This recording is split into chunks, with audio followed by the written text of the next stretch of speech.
बिस्मिल्लाहिर्रहमानिर्रहीम, अस्सलाम वालेकुम नाज़रीन, मेरा नाम अना यूसुफ है और आप देख रहे हैं प्रोग्राम सिटी एट 10। आज के प्रोग्राम में हम आपको बताएंगे कि फ्यूल एफिशिएंसी क्या है। आप गाड़ी इस्तेमाल करें, अब मजबूरी है ना, मतलब जिन्होंने हर रोज़ अपने कामों पे जाना है, जिन्होंने दफातर जाना है, जिन्होंने अपने बच्चों को स्कूल छोड़ने जाना है, जिन्होंने अपने कारोबार पर जाना है।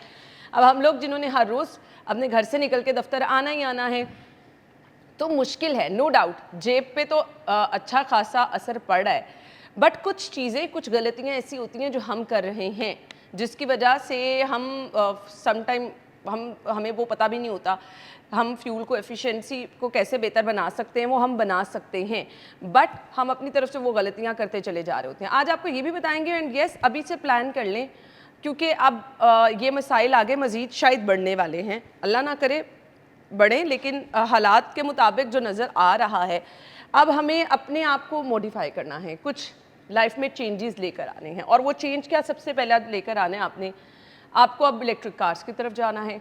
स्मॉग जब आ जाती है तब हम देखते हैं कि जी हालात इतने बुरे हो जाते हैं, सांस लेना मुश्किल हो जाता है। एंड येस, वो असरात कभी कहीं ना कहीं अभी भी हम भुगत रहे होते हैं। हमारे लंग्स इस कदर मुतासर हो चुके होते हैं, पूरा साल वो फिर असरात आपके साथ रहते हैं। तो अल्टीमेटली अब बचत सिर्फ इसी में ही है, जेब की भी, ज़िंदगी की भी। और अगर आपने सरवाइव करना है, महंगाई बहुत ज़्यादा है ना, जब फ्यूल महंगा होता है तो फिर उसके असरात हमें हर जगह पर नज़र आते हैं। खैर, फ्यूल एफिशिएंसी क्या है, आप अपनी गाड़ियों को किस तरह से मेंटेन रख सकते हैं, कैसे रखना चाहिए, हम क्या गलतियां कर रहे होते हैं कि हमारी गाड़ी मुसलसल बार बार ख़राब होती जा रही है। एंड यस, आज का जो हमारा मेन टॉपिक रहेगा इलेक्ट्रिक गाड़ियाँ, उसकी तरफ भी आएंगे। उस पर भी लोगों के बहुत सारे सवालात होते हैं, तो इंशाल्लाह प्रोग्राम में वो भी शामिल करेंगे। मुबशर भट्ट साहब ने हमें ज्वाइन किया है, ऑटोमोबाइल एक्सपर्ट हैं, ई कॉमर्स हेड हैं जी, पाक फील्ड्स में भी अपनी खिदमत सर अंजाम दे रहे हैं। अपने मेहमान को वेलकम करेंगे। अस्सलाम वालेकुम जी। जी वालेकुम सलाम। थैंक यू सो मच, आपके टाइम का बहुत बहुत शुक्रिया। सबसे पहले हम अपने मेन टॉपिक की तरफ भी आएंगे। पाक फील्ड से आपका ताल्लुक है, कब से आप पाक फील्ड के साथ हैं? So first of all, good morning to the viewers and thanks for having me in this show. Park Wheels in the market since last 23 years. So इस साल 23 साल हो जाएंगे Park Wheels को market के अंदर. So obviously Park Wheels being as the biggest marketplace in automotive sector. So we are revolutionized the overall ecosystem when it comes to buying and selling cars. It is not just buying and selling cars. It's a complete ecosystem जिसमें normally लोग यही जानते हैं, buying and selling हो रहा है यहाँ पे। लोगों को ये लगता है कि सर क्लासिफाइड ऐप है, लेकिन इट्स अ कंप्लीट इकोसिस्टम। तकरीबन हम हर एक साल में पार्क व्हील्स की ऐप को जो लोग विजिट करते हैं, अराउंड 35 मिलियन लोग हैं रफली, राइट, एस्टिमेटेड। सो उसमें है कि हम, इट्स नॉट जस्ट कि क्लासिफाइड ऐप, आपने ऐड लगाया, अगर आप गाड़ी बाय करने में इंटरेस्टेड है या बेचने में इंटरेस्टेड है, बल्कि इसके अलावा अगर आपने गाड़ी खरीदनी है तो उसके पूरे इकोसिस्टम को हमने बिल्ड किया कि कैसे हम फैसिलिटेट कर सकते हैं कस्टमर्स की लाइफ को फॉर इजी डिसीजन मेकिंग। सो अगर आपने गाड़ी ख़रीदनी है तो पार्क व्हील्स की एक सर्विस है कार इंस्पेक्शन। अगर आपने इंपोर्टेड गाड़ी बाय करनी है तो आपकी जो ऑक्शन शीट होती है उसको वेरीफाई करने की ऑप्शन है। Then we can do another offer for the customer की लाइफ को फैसिलिटेट करने के लिए, स्पेशली ख़वातीन को, जिसमें उनको बड़ा हैसल लगता है कि मैंने गाड़ी अब बेचनी है तो मैं किस तरह कस्टमर की कॉल अटेंड करूंगा, निगोशिएशन में इशू आता है। तो सेल इट फॉर मी एक सर्विस है जिसके ऊपर हम कहते हैं ठीक है आप ऐड लगाएं, हम उसकी इंस्पेक्शन कंडक्ट करेंगे, अगर इंपोर्टेड है तो हम ऑक्शन शीट को भी वेरीफाई कर लेंगे और आपके बिहाफ पे आप एक उसकी एक स्पेसिफिक आप दे दें प्राइस कि मैंने ये गाड़ी एक सर्टेन प्राइस पे बेचनी है, तो हमारे बिहाफ, आपके बिहाफ पे पार्क व्हील्स का जो रिप्रेजेंटेटिव है वो निगोशिएट करके आपको डील क्रैक करके देगा। तो पूरी एंड टू एंड जो है डीलिंग नेगोशिएशन दैट। और इसके लिए मैं घर बैठी हूँ, यस, आप घर बैठे हैं, आपको कोई फ़ोन करने की ज़रूरत नहीं, आपको फ़ोन उठाने की नहीं, और जो मसले स्कैम्स होते हैं उससे भी अब यू कैन अवॉइड योरसेल्फ। तो वो एंड टू एंड सर्विस भी सेल इट फॉर मी के थ्रू पार्क व्हील्स देता है। इसके अलावा कार इंश्योरेंस करवानी हो, गाड़ियों के रजिस्ट्रेशन को ट्रांसफ़र करना हो, तो पूरा एंड टू एंड सर्विसेज देता है। वन सेकेंड आपने गाड़ी खरीद ली है तो उसमें obviously spare parts, auto parts की जरूरत है। तो we have a biggest market place in automotive sector as well, जिसमें we have thousands of supplier, thousands of assortment, जिसमें you can buy air filters, oil filters, oils, car care products. तो complete ये पूरा ecosystem park wheel standalone चला रहा है इस वक्त पाकिस्तान। सही। तो जब स्टार्ट किया था तब तो पता भी नहीं होगा कि इतना बड़ा सिस्टम बन जाएगा, और अभी तक बहुत सारे लोगों को लगता है कि बस एक ऐप है, वहाँ से आप चीज़ें, तो इतना बड़ा सिस्टम बिल्ड करना भी ऑब्वियसली, और ये पूरे पाकिस्तान में ये सहूलत। Exactly, we are nationwide. So ये over the period of time build हुआ, ऐसे नहीं है कि हमने हैसल में इसको कमर्शियली वायबल करने के लिए सारी सर्विसेज लॉन्च कर दी। तो over the period of time, क्योंकि आपको पता होगा कि PakWheels as a forum use हुआ था जहाँ पे लोग सिर्फ डिस्कशंस करते थे। 2000 Exactly. हनीफ भट्टी साहब ने उसको स्टार्ट किया था, फिर इवेंचुअली रजा सईद और सुनील मज ने इसको एक्वायर कर लिया 2007 के अंदर। सो डिस्कशन फोरम से इवेंचुअली ये एक पूरा वर्टिकल डेवलप हुआ है जिसके Great. अंदर ये सारी सर्विसेज लॉन्च कर दी ग्रेट, हैं। आज के मेन टॉपिक की तरफ आ जाते हैं। और अभी जो सबसे बड़ा इशू है पेट्रोल, यस, हर जगह पे ये मसला है, पेट्रोल महंगा हो गया है। हल क्या है इसका? सो हल तो ऑब्वियसली इसमें जो वार सिचुएशन के बाद तकरीबन 70 to 80% का जो पेट्रोल और इवेंचुअली डीजल के ऊपर, डीजल ऑब्वियसली जो भी हमारी लॉजिस्टिक आप जो बता रहे थे ना कि लोगों के लिए बाइंग पावर थोड़ी मुश्किल हो जाएगी क्योंकि आपका डीजल तकरीबन 520 पे है इस वक्त, राइट। सो हमारी जितनी भी कमर्शियल ट्रक्स है, इधर आपकी जो सब्जियां उठती हैं आपके फार्म से और मार्केट में आती हैं, Yes. सबसे बड़ा इम्पैक्ट तो उस पर है। जो आपकी कमोडिटीज है, अल्ट्रा फ्रेश की प्रोडक्ट्स हैं, ओवरऑल उस पर इम्पैक्ट आप आएगा, कपड़ों राइट। की मार्केट में चले जाएं, वहां पे लोग ये कह रहे होते हैं भाई पेट्रोल महंगा हो गया है। वो तो पाकिस्तान हर में कोई चीज़ ट्रेंड को है ना relate जो किया। कि अगर आप मोची से जूती भी ठीक करा रहे हैं तो वो भी डॉलर पे डाल देता है कि डॉलर Exactly, इंक्रीज हो गया है, ऐसे ही है। पेट्रोल इंक्रीज हो गया। तो ऑब्वियसली लोगों की लाइफ तो बहुत इफेक्टेड है। सो पाकिस्तान में एवरेज जो लेबर है वो इस वक्त 35 से 40 हज़ार रुपया है। तो just imagine for those guys जो कि डेली कम्यूट करते हैं फॉर देयर ऑफिसेज, जो उन्होंने अपने रोजगार के जरिए बनाए हुए हैं, तो उसमें 5 से 10 हज़ार रुपये का एडिशनल उनके ऊपर एक बर्डन सा आ गया। तो ऑब्वियसली लोगों की लाइफ तो इस पे इम्पैक्ट करेगी। अब वंस अगेन आपने दो चीज़ें देखनी है। सो वंस अगेन हमने देखा था पोस्ट कोविड के अंदर कि जब कोविड आया था तो ब्रिक एंड मोटर और वर्क फ्रॉम होम को वैलिडेशन Yes, मिली कि दुनिया में एग्जिस्ट exactly. करता था वर्क फ्रॉम होम, पाकिस्तान में नहीं करता, लेकिन कोविड टाइम में इन चीज़ों का एहसास बेहतर हो गया। इसी तरह ईवी रेवोल्यूशन के ऊपर भी वैलिडेशन की जरूरत थी। I think this is the time कि जहां ईवी तो पेनिट्रेट कर रहा था मार्केट के अंदर, ईवी कार्स भी आ रही थी, Yes. पाकिस्तान में सारे मैन्युफैक्चरर आ रहे थे, लेकिन अब ये वैलिडेशन मिल गई है कि अब पेट्रोल का जो स्पाइक आया है उसकी वजह से लोग जो मुतबादिल जराए हैं उनकी तरफ मूव ऑन करेंगे। तो ऑब्वियसली ईवी, और ईवी के अंदर भी अगर कैटेगराइजेशन करें तो टू व्हीलर से रेवोल्यूशन आएगी। यस, सो टू व्हीलर्स हमारी ओवरऑल कम्यूटिंग का 80% है। हाँ, बजट फ्रेंडली भी आपके Exactly. लिए हो जाएगा। और अभी रिसेंटली मेरे पंजाब गवर्नमेंट और प्राइम मिनिस्टर स्कीम भी है जिसमें आप टू व्हीलर्स बाय करते जी। हैं तो उसमें आपको सर्टन रिबेट भी मिलता है। तो इस तरह की इनिशिएटिव्स आई थिंक ज़्यादा बेहतर करने की ज़रूरत है जिसकी वजह से ईवी की अडॉप्शन में बेहतरी आएगी। और obviously in last 2 years Pakistan में इट्स रेनिंग कार्स, ईवी भी आई। ईवी के अंदर भी पूरा एक मीना बाजार है जिसमें Yes. आपको फ्यूल ऑप्टिमाइज करने के लिए आपको एचईवी मिलेगी, आपको पीएचईवी मिल रही है, एक नया रीवायर then EV. So we have 4 different models. It's not कि आप डायरेक्ट ईवी पे जंप इन कर लें, इट डिपेंड्स। सबसे पहले गाड़ी लेने या लोग जो डिस्कशन करते हैं कि ईवी के ऊपर जाना है, सबसे पहले आप अपनी ज़रूरत देखें कि आपका डेली का कम्यूटिंग क्या है, आपका डेली का सफ़र क्या है, from office to your house या your business to your house, क्या डिफरेंस है। सो आपकी कम्यूटिंग आई थिंक अगर 50 किलोमीटर पर डे के हिसाब से ज़्यादा है ना, then you can move to EV. Once again आपने अपनी नीड को देखते हुए आपने डिसीजन मेकिंग करनी है। अगर आपकी डेली की ट्रैवलिंग या मंथ की travelling is less than 100 kilometre, तो आई थिंक आप फ्यूल ऑप्टिमाइजेशन के ऊपर काम करते हुए अपने डेली नीड्स को मेंटेन कर सकते हैं। सो ऑब्वियसली सही। ईवी की अडॉप्शन तो विदाउट एनी फैक्ट अब इंक्रीज करेगी। नहीं, अब ये तो एक अल्टीमेट हमारे पास रह गया सोल्यूशन कि आपने ये करना ही करना है, अदरवाइज बहुत प्रॉब्लम हो जाएगी। बट अभी लोग परेशान हैं, लोगों की जेब भी इजाज़त नहीं दे रही ना। आपके पास जो गाड़ी है आप उसको एकदम से रिप्लेस कर ले, पॉसिबल नहीं है। नो डाउट अब ये आहिस्ता आहिस्ता होना शुरू होगा। अब जो हमारे पास अपनी गाड़ी है उसकी फ्यूल एफिशिएंसी अगर हमने देखनी है, अगर हम कहें कि अच्छा वो कम पेट्रोल इस्तेमाल करे, क्या इसका भी कोई हल है? आप बिल्कुल हल है। देखें हमने अपने जो लाइफस्टाइल्स हैं और जो लाइफ पैटर्न्स हैं उनको चेंज करना। ग्लोबली कारपूलिंग का कॉन्सेप्ट बहुत ज़्यादा है लेकिन पाकिस्तान में ऐसा नहीं है, लेकिन अब आहिस्ता आहिस्ता इस चीज़ को देखते हुए आएगा क्योंकि डेली बेसिस पे लोगों ने जो कम्यूटिंग करनी है और एक गाड़ी पे अगर एक बंदा जा रहा है that is not feasible, right. So उसको कारपूलिंग के थ्रू आप मैनेज कर सकते हैं। वंस अगेन आपकी जो एग्जिस्टिंग गैसोलीन इंजन्स हैं उसकी पीरियोडिक मेंटेनेंस करेंगे तो आप अच्छी ऑप्टिमाइजेशन निकाल सकते हैं। इस तरह गाड़ी को चलाने का स्टाइल है कि आप एक्सीलेटर पे मैक्सिमम अगर बर्डन डालेंगे, पाँव दबाएंगे तो वो आपको फ्यूल एवरेज कम देगी। अगर आप उसको बेहतर तरीके से चलाएंगे स्लो, और वंस अगेन आपने देखा होगा कि गवर्नमेंट ने ये भी इनिशिएटिव लिया है कि आप मोटरवे पे 100 से ऊपर ना जाएं क्योंकि 100 की स्पीड को मेंटेन करेंगे तो आपको बेस्ट ऑप्टिमाइजेशन या फ्यूल एवरेज मिल रही होगी। So these are the thing जो एग्जिस्टिंग व्हीकल्स या जो जिसके पास जो फ्लीट है वो आप उसको बेहतर रिजल्ट्स निकाल सकते हैं आउटपुट। लेकिन ईवी पे एकदम इमीडिएटली शिफ्ट होना it's not doable. Technically EV is a new technology and we know Yes. कि लिथियम आयन जो बैटरीज है उसकी टोटल कॉस्ट के अंदर 40% तो लिथियम आयन बैटरी की कॉस्ट है, इसलिए ईवी यूजुअली आपको 8 मिलियन एंड अबव मिलती है, तो हर कोई 8 मिलियन अबव नहीं जा सकता। Obviously. Along with that EV के ऊपर सबसे बड़ा जो डायलेमा होता है या रेंज एग्जाइटी का होता है, कस्टमर को या कस्टमर्स हैं, यूजर्स हैं, उनको ये नहीं पता कि उनकी ईवी एक डेस्टिनेशन ए से बी तक जाएगी और इन बिटवीन अगर उसको चार्जिंग स्टेशंस ना मिले, Yes.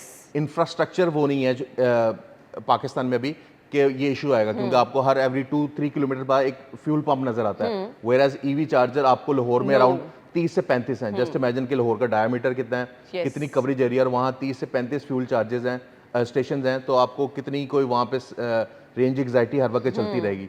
तो ये जो इंफ्रास्ट्रक्चर की बेहतरी है ना, आई थिंक इसमें अब रिफॉर्म लाने की ज़रूरत है, इसको बेहतर करने की ज़रूरत है, इसके टर्म्स एंड कंडीशन को ईज आउट करने की ज़रूरत है, क्योंकि Yes. जितने आप ईज आउट करेंगे तो देन ही पब्लिक एंड गवर्नमेंट पार्टनरशिप्स के थ्रू आप इंफ्रास्ट्रक्चर को डिप्लॉय कर सकते हो। पहले इंफ्रास्ट्रक्चर बनाने का हमारे दफ्तर बहुत सारे लोग शेखुपुरा से हर रोज यहाँ आ रहे होते हैं, बहुत सारे लोग शाहदरा से आ रहे होते हैं, तो उनके लिए तो फ्रेंडली नहीं रहेगा ना। मतलब आप कितनी दफ़ा चार्ज करेंगे और आपको अगर कोई चार्जिंग स्टेशन नज़र नहीं आ रहा। फिर एक और क्वेश्चन बहुत लोगों ने किया, अगर बारिश हो जाए, आपको पता है यहाँ तो पानी जमा हो जाता है, तो आपकी बाइक तो गई, मतलब उसकी बैटरी क्या फ्रेंडली है कि आपके हर तरह का माहौल, बहुत ज़्यादा शदीद गर्मी भी हम यहाँ देखते हैं, बहुत ज़्यादा हम रेनी वेदर भी, आजकल बारिशें भी हो रही थी, तो ये उसमें तो कोई प्रॉब्लम नहीं होती है। सो आपने देखा होगा कि जब बारिश आती है, जब पानी खड़ा होता है, सो इवेंचुअली तब भी जो कन्वेंशनल बाइक्स है वो भी रुक जाती हैं, और उसके भी साइलेंसर में पानी चला गया तो रुकती वो भी है। ईवी के केस में ओवरऑल जो बाइक होती है, कंपनीज तो ये क्लेम करती हैं कि ये वाटर प्रूफ है और एक सर्टन लेवल तक ये सस्टेन कर सकती है, लेकिन ऑब्वियसली एक हद से ज़्यादा तजावज़ Yes. करेगा पानी तो मसला ईवी को भी आएगा, वो गैसोलीन इंजन है उसको भी मसला आएगा। तो वंस अगेन ये चैलेंज होगा, लेकिन इट्स रेयर, लाइक साल में 1 या 2 दिन ये मसला आ सकता है, लेकिन EV is like protected. On lighter note, मैं अगर एक नॉर्मल गाड़ी चला रही हूँ तो मैं दूसरी इलेक्ट्रिक कार चलाना उतना ही ईजी है कि वो बिल्कुल। ज़्यादा फ्रेंडली है? आई थिंक उतना ही इजी है। अब अगर आप लेटेस्ट गाड़ियों लास्ट 2 इयर्स में पाकिस्तान में इट्स ट्रेनिंग एसयूवीज, ये एसयूवीज के अंदर आप बैठे हैं या किसी भी नई गाड़ी में बैठे, तो इट्स ऑल अबाउट गैजेटरी। Yes. एक बीच में आपका आईपैड टाइप एक स्क्रीन है, उसके अंदर Exactly. सारी ऑप्शन उसी के ऊपर अवेलेबल है। सो आई थिंक ऑटोमेशन तो बहुत ज़्यादा हो गई है और ईज भी हो गया आपको, क्योंकि उसमें एडास फीचर भी मिल रहे हैं, सेफ्टी फीचर्स भी बेहतर हैं।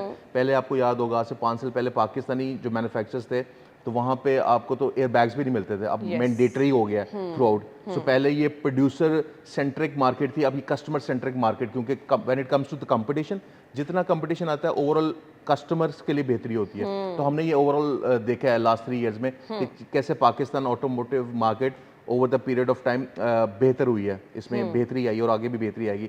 तो I think when it comes to the EV driven phenomena, I think वो ज़्यादा ईजी है, वो आपको बेहतर तरीके से फैसिलिटेट करता है in terms of technology and safety. अच्छा, कुछ लोगों को ये बड़ा होता है कि उसकी एक स्पीड जो है ना वो लिमिटेड होती है, उससे ज़्यादा नहीं होती। अब हमारे यहाँ तो लोग बड़े जल्दबाज हैं, गाड़ी और बाइक बहुत तेज़ चलाने के आदी हैं। मुझे वैसे वो गुड पॉइंट लगता है, तो वाकई वो लिमिटेड स्पीड तक रहती है?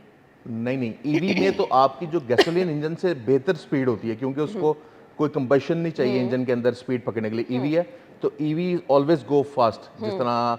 लेकिन यस, पाकिस्तान के अंदर तो नहीं, लेकिन जो डेवलप कंट्रीज हैं वहाँ पे दोबारा से एक फिनोमेना आया कि हम मिस कर रहे हैं उस गैसोलीन इंजन का जो पावर थी, उसकी जो आवाज़ थी। ईवी में यूजुअली नॉइसलेस चल रहा होता है, तो उस चीज़ को मिस करते हैं। लेकिन देखिए व्हेन इट कितने कम्स टू फायदे हैं ना इसके, मतलब आपको एक वो जो बाहर निकले तो एक हैसल शोर होता है गाड़ियों का, बाइक्स का, वो भी नहीं होगा, आपका इन्वायरमेंट भी। खैर, इसके लॉन्ग टर्म इम्पैक्ट कैसे आएंगे हम उस पर डिस्कस करते हैं जी, ब्रेक के बाद आपको ज्वाइन करते हैं। स्टे विद अस।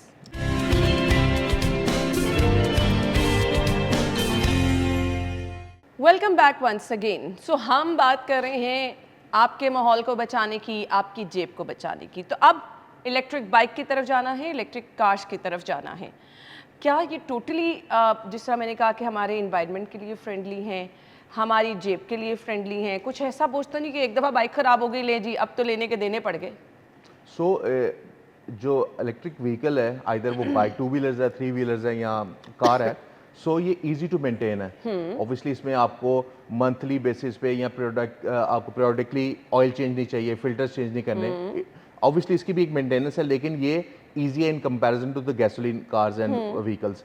अब इसमें ये है कि आपने उसकी केयर कैसे करनी है, आपने उसको जिस तरह एक सर्टेन पानी के लेवल से बचाना है, आपने उसकी चार्जिंग प्रॉपर तरीके से करनी है, जो कंपनी रिकमेंडेड चार्जर्स हैं उनके थ्रू चार्ज करना है, तो उसकी जो ओवरऑल बैटरी की लाइफ है वो सस्टेनेबल बेहतर है। चलेगी, और जो रिकमेंड किया हुआ कंपनी ने बेसिक टर्म्स एंड कंडीशन और उसके इंस्ट्रक्शंस है, केयर इंस्ट्रक्शन, उसको जस्ट फॉलो करना, I think that is good to go. अब यूजुअली हम हैबिचुअल नहीं है, यूजुअली हम सुबह गए और शाम को आए और गाड़ी खड़ी की और सुबह दोबारा स्टार्ट की और ऑफिस में चले गए, अपने कामों पे चले गए। लेकिन ईवी के ऊपर आपकी जिम्मेदारी ये है कि आइदर उसको आपने चार्ज करना है, और वंस अगेन वो एक आपको लाइफस्टाइल में चेंज वंस अगेन लाना पड़ेगा। हमारे यहाँ तो ये भी ट्रेंड है, अगर कुछ बड़े आला अफसरान को देखें, कुछ ब्यूरोक्रेट्स को देखें, कुछ बहुत अमीर लोगों को देखें, गाड़ी स्टार्ट की, एसी चलाया और बैठे रहे। मतलब आप गाड़ी में हैं या नहीं है, ड्राइवर साहिबान है, हमारे अपने कुछ ऐसे गेस्ट आते हैं दफ्तर, तो वो अगर आके स्टूडियो में भी बैठे हैं, गाड़ी बाहर चल रही होती है साहब की, तो ये गाड़ियाँ आप इस तरह यूज़ कर सकते हैं, आपकी इस पे कोई प्रॉब्लम तो नहीं होती? सो ईवी केस में स्पेसिफिकली, क्योंकि अगर आप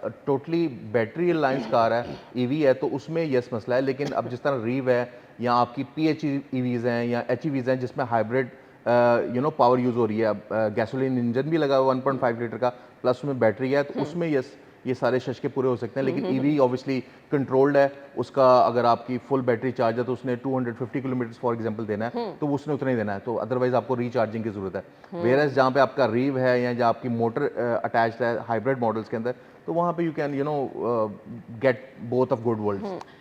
लॉन्ग रूट के लिए क्या ये गाड़ी बेहतर है? इलेक्ट्रिक गाड़ियों को हम लेट्स सपोज हम जा रहे हैं जी फैमिली के साथ, नथिया गली जा रहे हैं, मरी जा रहे हैं, और आपके पास इलेक्ट्रिक कार है, आप जा सकते हैं इजीली? अगर आपके पास तो ईवी कार है completely EV, so I think आपकी इस्लामाबाद से पहले ही कहीं चार्जिंग खत्म होगी, क्योंकि मसला ये है कि आपके पास इस्लामाबाद में 1 से 2 पॉइंट्स हैं भेरा के पास जहाँ पे ईवी स्टेशन है। व्हाट इफ के वहाँ पे स्टेशन खराब हुआ और आपको अदर ऑप्शन नहीं है, तो आप तो मेरे ख्याल से इन बिटवीन कहीं रुक जाएंगे, राइट? राह मोटरवे पे आपको रहना पड़ेगा। सो अगर लॉन्ग रूट के पर्सपेक्टिव से आप देखें ना, और वंस से नथिया गली मरी में तो आई डोंट बिलीव कि ऐसे चार्जिंग स्टेशन आपको मिलेंगे हिल पॉइंट्स के ऊपर, राइट?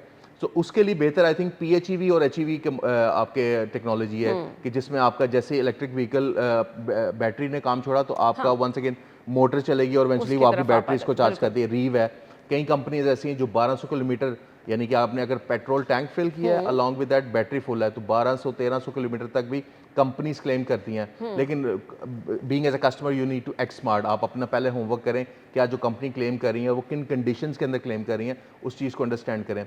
तो obviously it's there is always a bottleneck, आपके माइंड में बैरियर रहता है एज अ कस्टमर। सो आप जब तक अपने ट्रेंड शिफ्ट नहीं करेंगे, लाइफस्टाइल चेंजेस नहीं लाएंगे, तो इन चीज़ों के ऊपर वो तो अल्टीमेटली करना ही है, बट हमें लोगों को गाइड करना है कि अगर आप ईवी की तरफ जा रहे हैं तो कौन सी चीज़ें हैं जिनकी पहले आपको नॉलेज होनी चाहिए। आप बाय करने जा रहे हैं तो इन चीज़ों का तो अल्टीमेटली आपको पता होना चाहिए, कुछ गाइड कर दे लोगों को कि अगर आप बिल्कुल। सबसे पहले आपने अपनी नीड को आइडेंटिफाई करना है कि मेरी नीड क्या है, ज़रूरत क्या है, तो ज़रूरत के मुताबिक आपका बाइंग डिसीजन होना चाहिए, राइट? उसके अलावा पार्क व्हील्स आपको कार इंस्पेक्शन की फैसिलिटी दे रहा है कि आपने जो भी बाय करनी है कार, उसकी इंस्पेक्शन कंडक्ट कर लें। सो इंस्पेक्शन करके आपको वो भी आ जाएगा। प्लस इसके अलावा पार्क व्हील्स का जो ब्लॉग और व्लॉग का फोरम है जिसमें सुनील साहब हर गाड़ी का एक्सपर्ट रिव्यू करते हैं, तो you can figure out that कि एग्जैक्टली मेरी नीड को क्या जो चीज़ें या फीचर्स बता रहे हैं क्या वो सूट करते हैं कि नहीं करते। So there is a complete list of cars right now in electric vehicles, in PHEV, HEVs, रीव।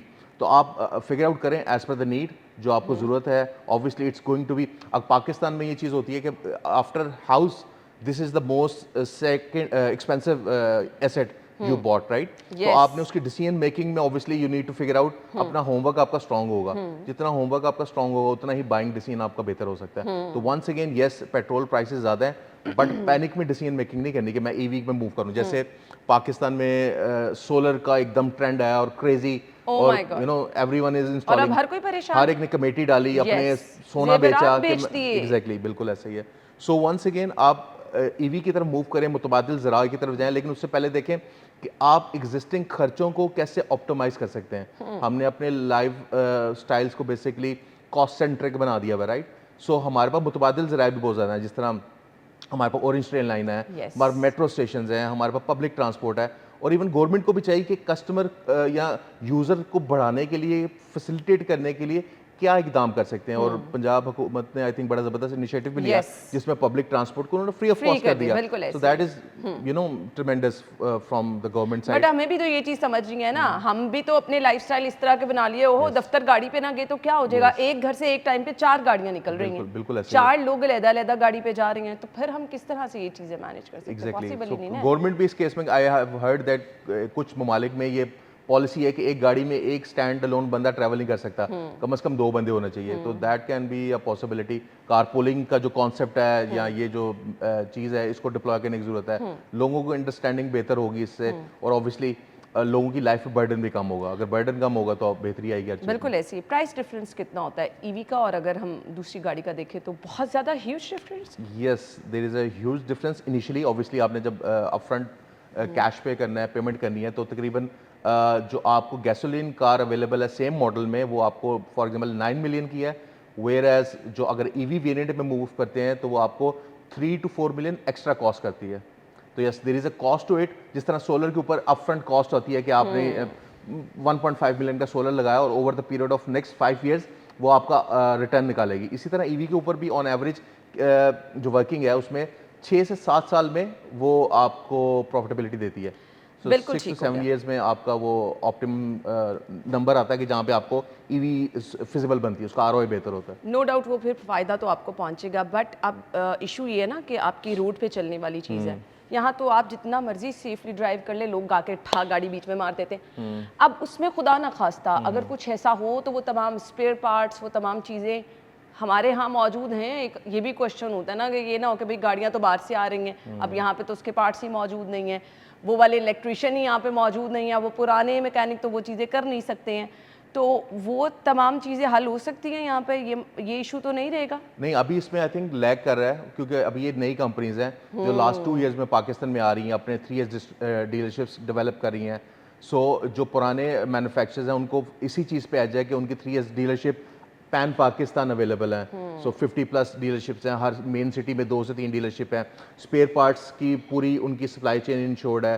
Plus उन्होंने लोकलाइजेशन पे बहुत काम किया। अभी जो ईवीज़ हैं या जितने भी नए एसयूवीज़ हैं, PHEV मॉडल्स आ रहे हैं, इसमें तो सिर्फ असेंबलिंग हो रही है, यानी बाहर से पार्ट्स आ रहे हैं, यहाँ पे लाइन में में उसको असेंबल कर दिया जाता है और हम प्रेजेंट करते थे in front of the customers. So yes, इस चीज़ के ऊपर इट विल टेक टाइम पूरी सप्लाई चेन को मैनेज करने के लिए। इस सप्लाई चेन को मैनेज करने के साथ साथ लोकलाइजेशन को भी हमें बेहतर करने की ज़रूरत है, क्योंकि लोकलाइजेशन होगी, चीप पार्ट्स होंगे तो कस्टमर के माइंड में वंस अगेन ये आपको बड़ा वैलिड क्वेश्चन था कि क्या मैंने गाड़ी तो ले ली, अब उस हाथी को पालना क्या इजी है कि नहीं Yes. इजी, यानी कि मैं स्पेयर पार्ट्स के ज़िम्मे में उसमें फंस जाऊँ।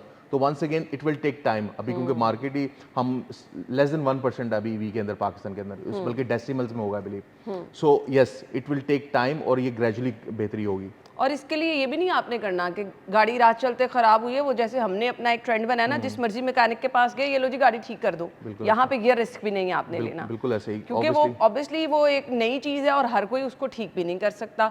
ब्रेक ले लें, हम ब्रेक के बाद आपको ज्वाइन करते हैं, स्टे विद अस।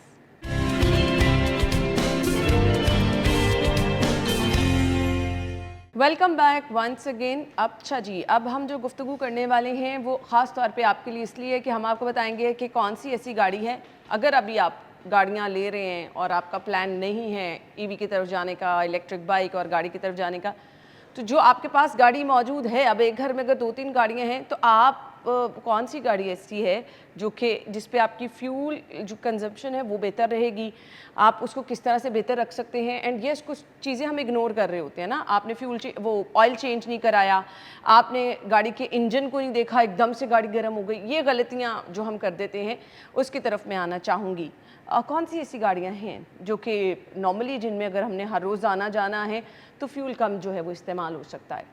सो इसमें सबसे बेहतर गाड़ियाँ तो वही रहेंगी जिसकी इंजन पावर कम है। For example starting from 650 CC car जो इंपोर्टेड कार्स हैं। इसके अलावा हमारे पास आल्टो है, सुजुकी आल्टो है, हैचबैक्स हैं। तो ऑब्वियसली जितना छोटा इंजन होगा उतना बेहतर एफिशिएंसी वो आपको दे सकती है, तो जिसमें आपको ऑन एवरेज तकरीबन 15 से 20 के दरमियान एवरेज मिल रही होती है। इसी तरह इंपोर्टेड कार्स के अंदर हाइब्रिड का व्हीकल्स होती हैं, स्मॉल 650 सीसी, जो आपको बेहतर ऑप्टिमम आउटपुट देती हैं। उसमें वंस अगेन अगर मैं बाइक की बात करूं तो बाइक के अंदर 70 सीसी के जो वेरिएंट्स हैं वो बेहतर इकॉनमी आपको देंगे, माइलेज आपको देंगे। प्लस ईवी ने एक और रेवोल्यूशनाइज किया है कि आप वुमेन एम्पावरमेंट को, हम यूजुअली फ्लैग बैरियर्स होते हैं, सो वुमेन एम्पावरमेंट, अब ईवी आप देखें सड़कों पे तकरीबन 20-30% फीमेल ड्राइव कर रही हैं, राइट? बिल्कुल ऐसे ही सो वो एक चीज़ देख के बड़ा अच्छा लगता है कि एटलीस्ट ये ईवीज़ के थ्रू वुमेन ने अपने कम्यूटिंग के ऊपर कंट्रोल किया, राइट? एग्जैक्टली। इसी तरह जिस तरह हमने बात की थी, ईवी लड़कियों के लिए भी चलानी as simple as for boys. बिल्कुल। सो इसके अलावा गाड़ी के पर्सपेक्टिव से जो एग्जिस्टिंग कार्स है, तो वंस अगेन जो ऑल्टो ड्रिवन है या जो मेहरान ड्रिवन कार्स हैं, ठीक है, वो इमीडिएटली शिफ्टिंग कर सकता है ईवी के ऊपर, राइट। सो अपनी एग्जिस्टिंग गाड़ियों के प्रोडक्ट मेंटेनेंस के ऊपर यू कैन फिगर आउट। अब जिस तरह आप प्रोडक्ट मेंटेनेंस के ऊपर ऑयल चेंज है, एयर फिल्टर्स है, by the way recently park wheels ने अपने सर्विस सेंटर्स लॉन्च किए हैं इन लाहौर, स्टार्टिंग फ्रॉम लाहौर, फिर इवेंचुअली हम कराची, इस्लामाबाद और रेस्ट ऑफ द सिटीज़ में भी ग्रो करेंगे। आपने रिसेंटली पार्क व्हील्स के सर्विस सेंटर से ऑयल चेंज कराया, तो how was your experience? Obviously बहुत चेंज होता है। आप बिल्कुल, अगर आप देख रहे हैं बाकी जगहों से, आप जहाँ कहीं से, अच्छा कुछ लोग नई नई जगहों पे भी जाके ऑयल चेंज कराते हैं, क्या आपको ये भी अपनी गाड़ी का मैकेनिक, ऑयल चेंज कराने वाली जगह, फिल्टर चेंज एक सेम रखनी चाहिए? सो वंस अगेन आपने सबसे पहले देखना है ऑथेंटिक, आपको जो भी स्पेयर पार्ट्स मिले, आपको इंजन ऑयल मिले, वो ऑथेंटिक मिले। सो पार्क व्हील सर्विस सेंटर पे लोगों को ये बिलीव है, और आपको भी यही था कि मुझे ओरिजिनल ऑयल मिलेगा, ओरिजिनल एयर फिल्टर मिलेगा, आपको एसी फिल्टर मिलेगा, और एक हैसल फ्री आपको एक बड़ा सीमलेस इन्वायरमेंट मिलता है कि जहाँ पे आप 30 मिनट्स के अंदर अपना गाड़ी को ऑयल चेंज कराते हैं। यूजुअली लोगों को लॉन्ग क्यू में लगना पड़ता है, जहाँ पे हैसल और वंस अगेन ऑथेंटिसिटी के ऊपर क्वेश्चन मार्क है, क्या ये इंजन ऑयल ओरिजिनल है या नहीं है। तो वंस अगेन वो सर्विस सेंटर के अंदर आपको ये सारी फैसिलिटेशन मिलती है। तो प्रोडक्ट मेंटेनेंस करा के आप मेरे ख्याल से गाड़ी से 20 से 25% की ऑप्टिमाइजेशन ड्राइव कर सकते हैं। Exactly. बेहतरी, माइलेज भी बेहतर निकलेगी, उसके रिपेयर एंड मेंटेनेंस भी नहीं ज़्यादा आएंगे। अगर आप ऑब्वियसली उसी ऑयल को ज़्यादा चलाएंगे तो इंजन के अंदर भी इश्यूज आएंगे, उसके एफिशिएंसी पे भी फर्क आएगा। बिल्कुल। तो ये कुछ चीज़ें हैं जिसको इवेंचुअली हम अडॉप्ट करते हुए चीज़ों को बेहतर कर सकते हैं। बिल्कुल ऐसे ही है। अच्छा, गाड़ियों के टायर कितने मैटर करते हैं? टायर अगर पुराने हैं, घिसे हुए हैं, और कुछ लोगों ने, ऐसे शौकीन लोग होते हैं ना, छोटी गाड़ी या बड़े बड़े टायर लगाए हुए हैं, तो ये चीज़ें भी मैटर करती हैं? बिल्कुल मैटर करती है। सबसे पहले तो tyre directly in line with जो सेफ्टी, राइट। सो अगर टायर आपका कमज़ोर है, उसमें क्रैक्स हैं, और वो चलते हुए हाईवे पे या किसी रोड के ऊपर फट गया, तो इवेंचुअली सेफ्टी इज, इसकी कोई टाइम लिमिट होती है कितने देर बाद चेंज करानी इसकी है? टाइम लिमिट होती है, डिपेंड करता है टायर के मॉडल के ऊपर। 50,000 से 70,000 के दरमियान टायर लिमिट होती है उसकी। इवन टेन्योर भी होता है कि 3 साल से 4 साल के अंदर आपको टायर चेंज कर लेना चाहिए, irrespective which ever come first, either your mileage और द ईयर्स। अच्छा, इसमें भी मैंने लोगों को सुना है बहुत धोखा होता है। ये पुराने टायरों को आप बिल्कुल नया करके पैकिंग करके बेच रहे होते हैं, उसमें लोगों को पता भी नहीं चलता। बिल्कुल, ये भी होता है कि आप रिपेयर टायर को भी नया करके बेच देते हैं, आप स्मगल्ड। जब Yes. एक टायर के अंदर मल्टीपल टायर्स पैक करते हैं, उसमें तारें टूट जाती हैं, तो वंस अगेन ये प्रॉब्लम रहती है। तो इस चीज़ को आप फिगर आउट करें। वंस अगेन प्रिंसिपल ही होना चाहिए, जब मार्केट में कोई भी प्रोडक्ट लेने जाएं तो प्रॉपर ड्यूल डिलिजेंस करें कि अगर आप टायर ले रहे हैं अपनी गाड़ी के लिए, तो क्या स्मगल्ड, नॉन स्मगल्ड, रिपेयर्ड। तो वंस अगेन अगर आप 3 से 4 शॉप्स को फिरते हैं तो आपको क्लैरिटी तो आ जाती है। तो आप बेहतर डिसीजन करें, क्योंकि बेशक महंगा टायर ले लें, क्योंकि अगर आप उसको 4 साल तक चला रहे हैं एंड आपको पीस ऑफ माइंड है, तो आई थिंक उसका नेमल बदल कोई नहीं है। तो आपने अच्छा टायर पिक करना है अपनी गाड़ी के लिए। वंस अगेन अब गाड़ी, हर मैन्युफैक्चरर ओईएम की तरफ से एक रिकमेंडेड टायर साइज आता है हर गाड़ी के लिए। ठीक है। मतलब कि 13 का रेडियल साइज है, 14 है, 15 है, 16 है, किस गाड़ी पे क्या सूट करता है। तो अगर आप वो ही टायर का साइज अप्लाई करेंगे तो वहां से भी गाड़ी की जो एफिशिएंसी है वो माइलेज बेहतर होगी। अगर आप छोटी गाड़ी पे, जिस तरह हमने बात की, वो अक्सर देखें टायर बड़े वाले वो मस्कुलर टायर्स होते हैं, बाहर निकले होते हैं, तो उसके ऊपर माइलेज नहीं आएगी, क्योंकि बड़ा टायर लगाएंगे तो उसको रेवोल्यूशन पर मिनट जो है वो ज़्यादा कंज्यूम, ज़्यादा एफर्ट लगेगी इंजन की। तो वहाँ पे अगर कंपनी रिकमेंड करी कि 15 किलोमीटर पर लीटर करती है, तो वो 12 या 10 देगी, क्योंकि उसको ज़्यादा एफर्ट करनी पड़ रही है चलाने के लिए। तो दैट्स द रीज़न। कुछ चीज़ें जिन पे आपको बिल्कुल कॉम्प्रोमाइज़ नहीं करना। देखिए ना, गाड़ी है, आप रोड पे लेके निकले हैं, अगर आपकी थोड़ी सी भी गलती हुई और आपका इंजन, आपने कुछ ऐसी गलती कर दी और गाड़ी एकदम से, मैंने रोड पे गाड़ियों में आग लगे भी देखी है। क्या ऐसी गलतियाँ होती है जो हम कर देते हैं, जिन पे हमें बिल्कुल कॉम्प्रोमाइज़ नहीं करना, नहीं तो बड़ा हादसा हो सकता है? सो वंस अगेन आगे सीजन, समर सीजन आ रहा है, समर सीजन में यूजुअली ओवर हीटिंग का इशू आता है। तो आपने जब भी आपकी गाड़ी अगर ओवर हीट होती है तो आपने इमीडिएटली रेडिएटर का ढकना नहीं खोलना, तो वो यूजुअली ब्लास्ट करता है और आप उसमें बर्न आउट हो सकते हैं और ये इश्यूज आ सकते हैं। Along with that I would suggest कि आप अपनी गाड़ी की मेंटेनेंस किसी एक स्पेसिफिक ऑथेंटिक जगह से करवाएं। एक अपना मैकेनिक रखें, वो आइदर 3S डीलरशिप है या वो आपको गली मोहल्ले का कोई ऑथेंटिक वो मैकेनिक है, तो आप उस जगह से कराएं। प्लस कुछ छोटी चीज़ें हैं, DIY, डू इट योरसेल्फ के कॉन्सेप्ट से आप कर सकते हैं। आप गाड़ी का ऑयल चेंज सुबह देख सकते हैं, आप उसका कूलेंट का वाटर चेक कर सकते हैं। इसके अलावा आप गाड़ी के इंजन और ब्रेक ऑयल्स हैं उसको देख सकते हैं। तो ये कुछ चीज़ें हैं जो कि आप, सेफ्टी का एक चेकलिस्ट होना चाहिए जो कि आप वीकली या ट्वाइस अ वीक उसको परफॉर्म करें, ताकि आपका जो सफ़र है रोड के ऊपर वो सेफ हो सके, सेफ रह सके। ये अल्टीमेटली आपकी जान से जुड़ी हैं चीज़ें। ऐसा। मुसलसल गाड़ी में AC चलाए रखना भी खतरनाक होता है? मुसलसल ऑब्वियसली अगर आप गाड़ी को चला रहे हैं, गाड़ी अगर बिल्कुल स्टैंडिंग पोजीशन पे तो इट इज़ नॉट रिकमेंडेड, लेकिन अगर गाड़ी चल रही है और आपकी गाड़ी के इंजन में और एसी में इतनी जान है, दैट इज़ ओके फाइन। सही। इसके साथ साथ मुझे ये भी बता दीजिएगा कि क्या जिन गाड़ियों में एसी बहुत ज़्यादा चलता है वो फ्यूल ज़्यादा इस्तेमाल करती हैं, उनमें Obviously. फ्यूल की कंजप्शन ज़्यादा हो जाती है? सो फ्यूल जब अब एक गाड़ी अगर चल रही है रोड पे और उसके साथ उसके एडिशनल एसी ऑन हो रहा है तो ऑब्वियसली उसको भी कैपेसिटर को चलना है, तो उसके ऊपर भी उसकी एफिशिएंसी को इम्पैक्ट आएगा। सो विद एसी गाड़ियाँ 12 का रही हैं और विदाउट एसी 14 का रही हैं, तो इतना ज़्यादा डिफरेंस नहीं आता, लेकिन ऑब्वियसली समर्स हैं तो if you have a good AC, आप अपने ड्राइविंग एक्सपीरियंस को बेहतर करें तो एसी के साथ करें बेहतर है। ठीक हो गया।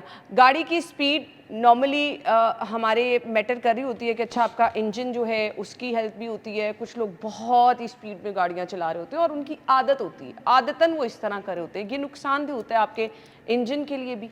ऑब्वियसली सेफ्टी तो पहले नुकसान है, अपनी सेफ्टी और दूसरों की जो रोड पे चल रहे हैं उनकी सेफ्टी, और इंजन के ऊपर भी इम्पैक्ट ऑब्वियसली आएगा कि आप एक ये गाड़ियाँ वो स्पोर्ट्स कार नहीं है या परफॉर्मेंस कार्स नहीं है जिसको परफॉर्मेंस के लिए स्पेसिफिकली बनाया गया है। ये जनरल कम्यूटिंग और डोमेस्टिक यूजेज की गाड़ियाँ, तो आप जितना एक्सीलेटर दबाएंगे उतनी ही एवरेज भी आपकी डाउन होगी, क्योंकि उसको चैम्बर को उतना ही पेट्रोल ज़्यादा मिलेगा, उतना ही बर्न आउट करेगा। तो जितना आप स्लो पैडल के साथ गाड़ी चलाएंगे उतनी ही उसकी एफिशिएंसी भी बेहतर होगी, और ऑब्वियसली किसी चीज़ की भी ज्यादती कभी भी अच्छी नहीं वो होती। आपकी जान के लिए नुकसानदेह हो सकती है।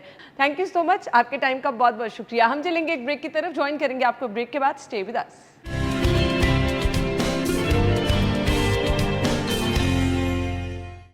Welcome back. अभी आपको मिलवा रहे हैं एक बहुत ज़बरदस्त नौजवान से जिन्होंने तालीम के मैदान में अगर गए तो अपना नाम बनवा लिया, और फिर वो चीज़ें जिनका कॉम्बिनेशन थोड़ा सा बनाना मुश्किल हो जाता है ना। मतलब आप देख रहे हैं एक बड़ा ज़हीन स्टूडेंट है, वो ज़हीन स्टूडेंट अदाकारी भी कर रहा है और गुलकारी भी कर रहा है। तो शेखू एहसान ने हमें ज्वाइन किया है। अस्सलाम वालेकुम। वालेकुम सलाम।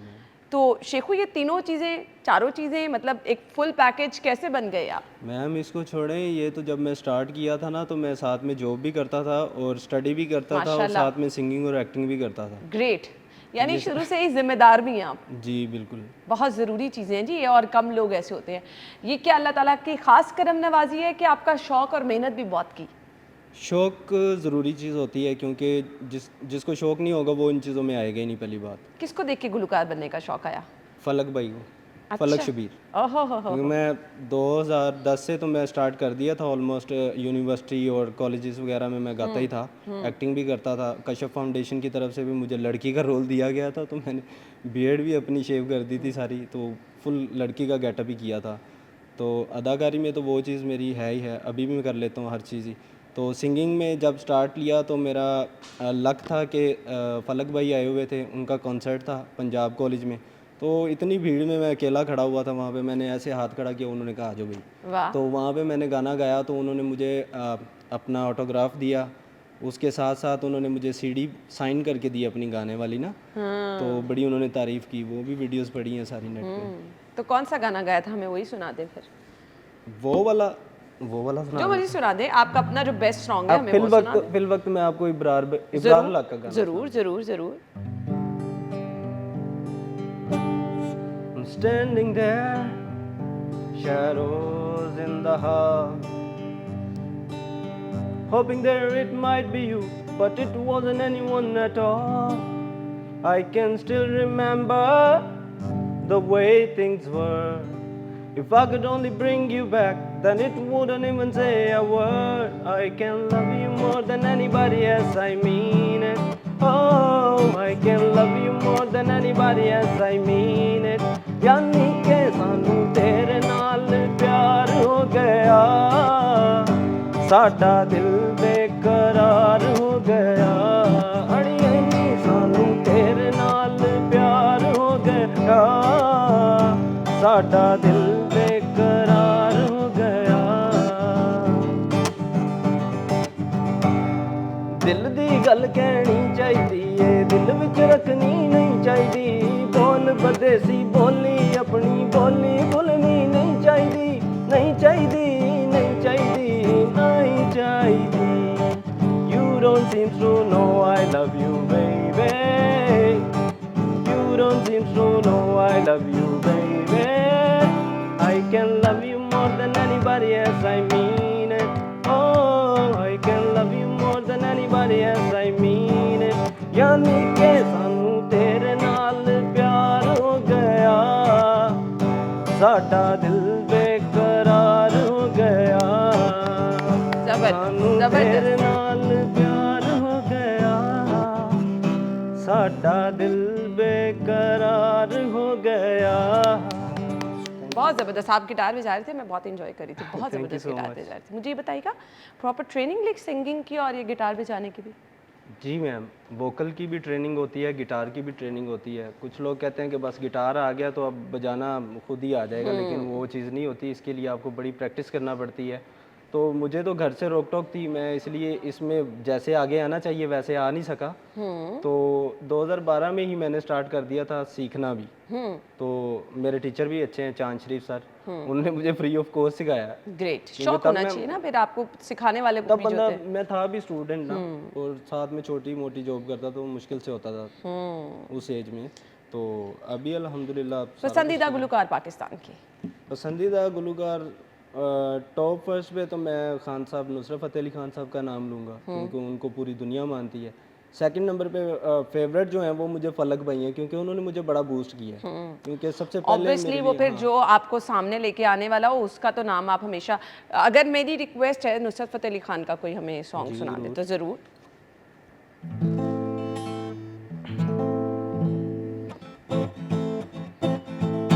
उम्र जलवों में असर हो ये ज़रूरी तो नहीं, उम्र जलवों में असर हो ये ज़रूरी तो नहीं, हर शबे गम की सहर हो ये ज़रूरी तो नहीं, नींद तो दर्द के बिस्तर पे भी आ सकती है, नींद तो दर्द के बिस्तर पे भी आ सकती है, उनकी आगोश में सर हो ये ज़रूरी तो नहीं, मस्त नजरों से,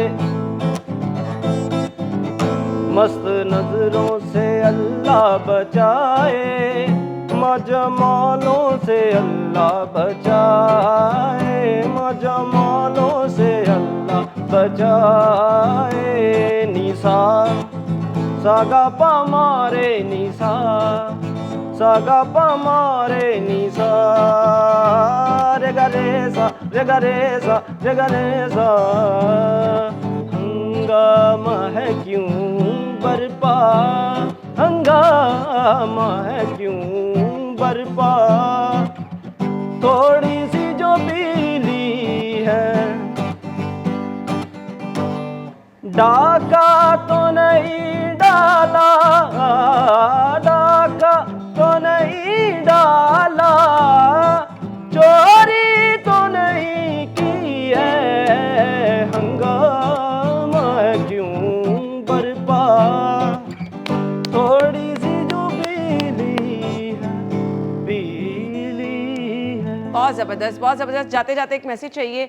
अभी हम जो फ्यूल के हालात देख रहे हैं तो अबरार से ही हमने स्टार्ट किया था, वहीं पे हम ख़त्म कर रहे हैं जी। मौजूदा हालात के ऊपर तो ये ही सही रहेगा। आजा नी बैजा साइकिल ते, आजा ते बैजा साइकिल ते, तो कर्जा लेके सारे मुल्क फिरावांगा, वर्ल्ड बैंक दा तरला पाके शॉपिंग भी करवावांगा, फिर पिंग प्यार दी झूठांगे आ, चलिए लम्हे आ रूटां ते, आजा नी बैजा साइकिल ते, आजा ते बैजा साइकिल ते, आजा ते बैजा साइकिल ते। थैंक यू सो मच, बहुत बहुत शुक्रिया। इसी के साथ ही हमें इजाज़त दीजिए, अल्लाह हाफिज़।